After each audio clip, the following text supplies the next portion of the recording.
All right.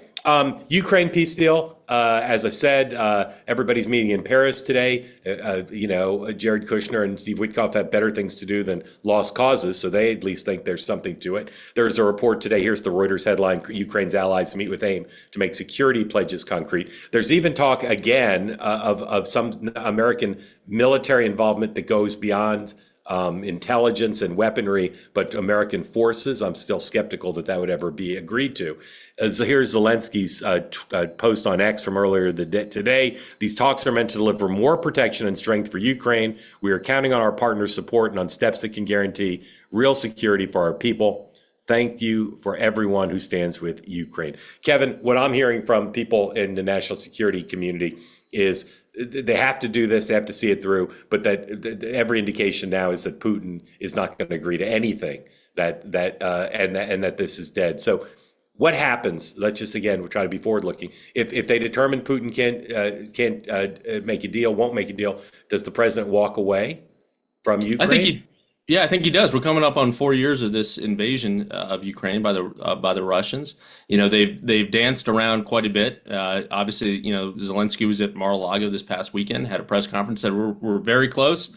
He talked to Putin, but that's the whole ball game, as you said, Mark, at the outset. What is Putin going to agree to?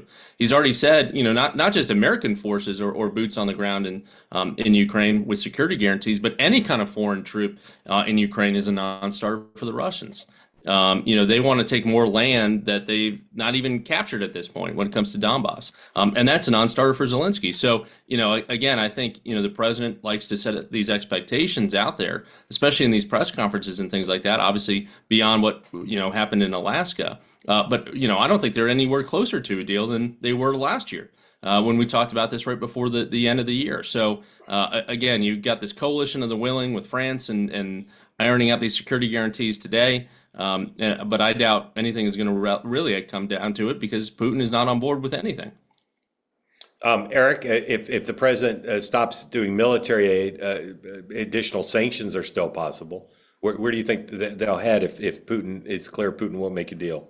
I mean, we've just taken the greatest oil reserves on planet Earth. We can leverage that against the Russians, which it seems like we're probably going to. There are some chess moves that are happening behind the scenes here related to that, I think. So, yeah, I think the president probably does walk more away from Ukraine, but also allows NATO to keep buying weapons. You just had the Poles, the Czechs, and several other Eastern European countries that Trump likes step up and offer money to buy more weapons to give to Ukraine. So the president wants to make a deal, and he's going to profit our weapons industry off of this, even if we publicly, I think, step back.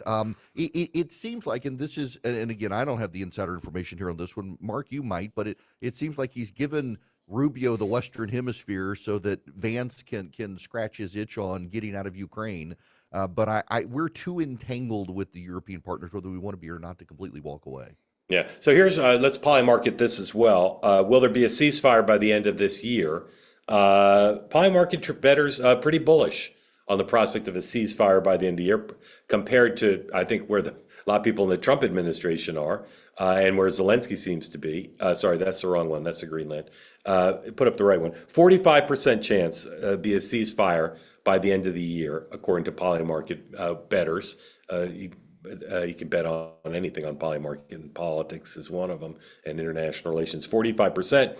They've been around 50%. You still have the Greenland up, guys. It's been around 50% for quite some time, toggling a little bit back and forth above 50. There you see it there. 45% now. We shall see, but I'll be curious to see if Putin reacts to this and how much longer Jared Kushner will give up hanging out at home in Miami with his kids and working on business deals to butt his head against the wall. They say that something that's easy is like a walk in the park. Well, easier than a walk in the park, hit the subscribe button, be part of the two-way community, never miss an episode, be part of our conversations. Thank you for your service to America. And don't forget, you can now listen to the morning meeting and Two-Way Tonight on Apple, Spotify, or wherever you get your podcasts.